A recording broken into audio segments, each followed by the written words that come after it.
The Door in the Floor 2004.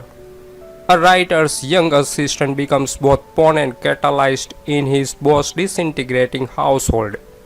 Alternately tragic and comic, an exploration of the complexities of love in both its brightest and darkest corners.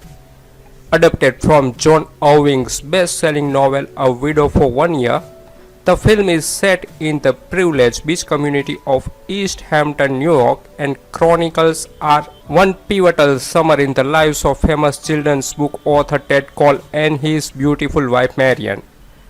Their once great marriage has been strained by tragedy. Her resulting despondency and his subsequent infidelities have prevented the couple from confronting a much needed change in their relationship. Eddie O'Hare, the young man Ted hired to work as his summer assistant, is the couple's unwitting yet willing pawn and ultimately the catalyst in the transformation of their lives. The performances by Jeff Bridges and Kim Basinger were spot on perfect.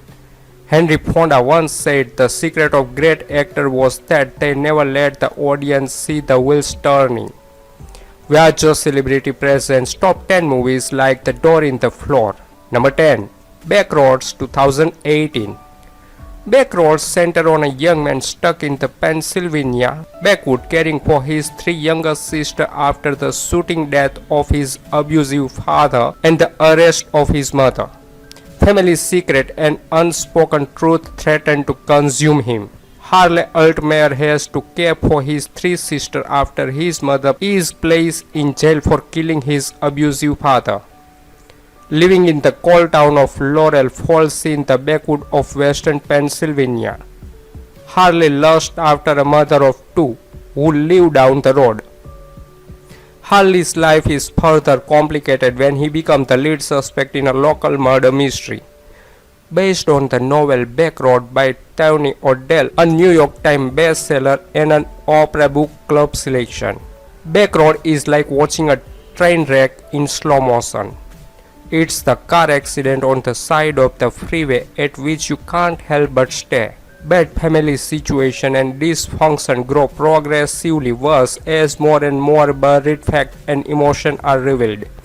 So said it is on the scale of a Greek tragedy, except our hero is not to at all blame, making this a true drama. Direction and acting are superb. This is not your typical action bubblegum fare. Number 9. 527 2014. In New York, an aspiring novelist has sunk a sept affair with the beautiful wife of a French diplomat. Cultures, worldviews, personal ethics, and dietary preferences clash as love deepens with remarkable results. Romance, drama, and comedy. Against the backdrop of a bustling New York City, the American 24-year-old hopeful writer Brian Bloom pursues the alluring 33-year-old French woman Ariel Pierpoint across a crowded pavement. Impossible to resist, the mesmerized youth summon up his courage to meet her, and much to his surprise, the two will be sharing not only love but also a beautiful, still frail affair between 5 and 7 p.m. each evening. But she is married, and in her eyes Brian is just an intriguing yet callow young man on the path of discovering himself and his new feelings. This is one of those small gems of a film which is best viewed knowing nothing or very little about its details. The acting by all is good. Frank Langella, Glenn Close, and the main French actress are the standouts. The story is sweet, if a tad implausible, but then all good love story must have an element of implausibility to capture our imagination. Number 8. Aquarius 2016. Clara, a 65-year-old widow and retired music critic, was born into wealthy and traditional family in Recife, Brazil. She is the last resident of the Aquarius, an original two-story building built in the 1940s in the upper class. Seaside Boa Viagem Avenue, Recife. All the neighboring apartments have already been acquired by a company which has other plans for their plot. Clara has pledged to only leave her place upon her death and will engage in a cold war of sorts with the company. This tension both disturbs Clara and gives her that edge on her daily routine. It also gets her thinking about her loved ones, her past, and her future. Aquarius is an interesting film which has a good photography and a beautiful soundtrack, beside a compelling performance of the cast. Sonia Braga is great, playing a mature woman who stands for her right and opinions. The story is shot in Recife and slowly presents the almost silent tug of war between Clara and the construction company. Number 7. Blush 2019. McLendon Covey plays obsessive-compulsive middle-aged woman who finds that her husband is having an affair, and her 13-year-old daughter is becoming estranged. Being male with lots of years on my spine, this was actually a film that I understood from a female standpoint. It's a picture of a woman's life with her daughter, husband, sister, a cat, lots of other hotspot female, a teenage boy, his ravaging crazy mother, and the father that becomes the main character love buddy. Well, hormones may be confusing for teenagers. Have a look at this flick and you will for sure find out that it's a whole soup of renderingly crazy hormones in the 40s too. I like this film because it's honest in a humble way. It's funny enough to make me giggle, uncomfy it is too. The main actress does a great job and makes the whole story believable and interesting. If you expect lots of romance, then you are in a cul-de-sac. Number 6. Cherry 2010. An Ivy League freshman gets unexpected education when he falls for an older woman and her 14-year-old daughter develop a crush on him.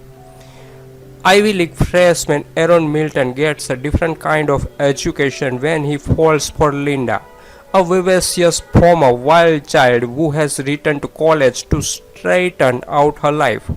The curriculum gets more challenging when Aaron meets Linda's sarcastic 14-year-old daughter Beth, who quickly develops a crush on him. The math doesn't work in either direction, but the dysfunctional triangle becomes a learning experience for all involved. You know those great little indie films from the state like Junebug, Thumbsucker, and World's Greatest Dad, to name but a few. Well, now you can add to that list Cherry, a charming coming-of-age human nature piece that each and every one can in some way relate to. It's a simple enough story. Aaron leaves home to embark on his freshman year and falls for an older student, Linda. Linda, a recovering alcoholic, has a wisecracking old before her years daughter called Beth. Beth falls for Aaron, and a bizarre, unrequited love triangle opens up learning curves, home truth, and life experience for all three. The great thing about this movie is the quality of the script, the acting, and the use of music. No CGI or special effects are needed to convey the very real story contained. Number 5. Living 2012. The forbidden love between a middle-aged family woman and a callow youth working in the same hotel. Julie works as wedding organizer at a country house hotel. She is a true fan of her work. She loves to look at couples in love and do everything so that the wedding day becomes the happiest in their life. Moreover, she herself can hardly be called happy. Children constantly demand help from her in lessons, tasty food, and clean clothes. Her former passion for her husband has long died out, and her daughter is growing up rapidly. At one of the ceremonies, she notices a crying young man, Aaron. During the banquet, they start a conversation and she finds out that he is the brother of the groom and is desperately in love with the bride. Unhappy boy shares his grief with her and finds understandings. They have a pep talk. She encourages him to get a job at the hotel, which he does. He is grateful to her, and that gratitude soon turns to a moment of passion. The acting was high class apart from the spurned husband, who I thought did not really get decent time to develop his backstory. I thought there was a missed opportunity to go deeper into why the marriage was failing. The time was spent on the relationship between the woman and young man. His parents had issues which were not fully developed and would have made a good secondary story. So it could have been better, but the main actor were first class and portrayed the roles very well. it moved quite quickly after the initial affair has started. It did start slow. Number 4. Liberal Arts 2012. When 30-something Jess returned to his alma mater for a professor's retirement party, he falls for ZB, a college student, and is faced with a powerful attraction that springs up between them. 35-year-old Jess Fisher, an admission officer at a New York City post-secondary institution. He who loves English and literature has somewhat lost his passion in life, which include recently being unceremoniously dumped by his latest girlfriend, who could no longer be the person to prop him up emotionally. He has a chance to find that passion again when he is invited to the retirement dinner of his second favorite Ohio University college professor Peter Hoburg, as his time there was when his life held the most passion. Jess' encounter with 5 people there may determine if he does find that passion again. They are Hoburg, who is resisting the notion of retirement, Judith Fairfield, Jess' favorite professor, although for a different reason than his like of Hoburg, Nat, a free spirit who navigates life at the institution on his own terms, undergraduate student Dean, who Jess sees as a younger, more destructive version of himself, and 19-year-old undergraduate student ZB, who is seemingly wise beyond her years and with who Jess embark on a relationship despite their 16-year age difference. Number 3. Civil 2019. A jaded psychotherapist returned to her first passion of becoming a writer. A sly, sultry character study from filmmaker Justin Triet. Sybil follows a psychotherapist who decides to quit her practice and return to writing instead. As Sybil starts dropping patient, she begins to struggle with excess time and a lack of inspiration until she gets a call from Margaret, a young actress wrapped up in a dramatic affair with her co-star Ego, who happened to be married to the film's director. Becoming further unmatched in Margaret's life, Sybil starts to blur past and present, fiction with reality, and the personal with the professional as she begins to use Margaret's life as source material for her novel. Independent director Justin Triet has been praised by the critic for her previous work that underlines social and political problems. Here we deal with a crisis of a domestic nature, and one wonders if the film is based on the director's personal experience. Sybil cannot be called feminist even though it features plenty of strong women making tough choices. The problem is that those female characters are all despicable and hardly inspire any sympathy from the viewer. The story is patchworky, and while intriguing, it takes a long time to get to the meat of the things. Number 2. The Lifeguard 2013. A former valedictorian quit her reporter job in New York and returned to the place she last felt happy, her childhood home in Connecticut. She gets work as a lifeguard and starts a dangerous relationship with a troubled teenager. 29-year-old Leigh is on leave from her job in New York City after feeling a sense of emptiness and sadness in her life. Leigh has returned to her parents' home, to her high school job as a lifeguard, and to her high school friends still in town. But Leigh continues to struggle in finding happiness since her parents don't approve and she is bullied by local kids at the pool.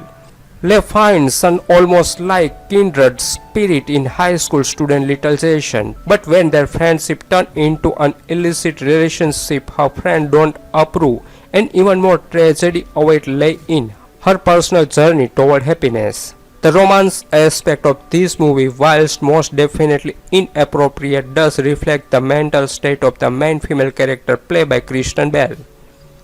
Stifled by her routine adult life and the responsibilities that come with it, she finds solace in a younger group who bring out her inner teen, as it were. I think this is extremely well portrayed in the film through the 3 main adult cast members who were friends in high school, that upon the return of Leigh all suddenly start to regress and rebel against the adult strain put on them. Number 1. The Mother 2003. A woman has a passionate affair with a man half her age who is also sleeping with her daughter. Toots and May's marriage is one of Toots being dependent on his wife. Shortly after Toot and May arrive in London to visit with their grown children Bobby and Paula and their respective children, Toot fall ill and dies. Toot's death brings to the surface the underlying strain that has always existed between May and both of her two children, and the unhappy lives they have all led.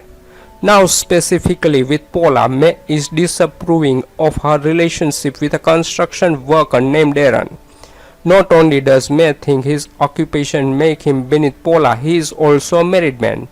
Darren is in unsatisfying marriage but doesn't want to leave it if only because of his son. Even after May get to know and like Darren, she still encourages Paula to break up with him.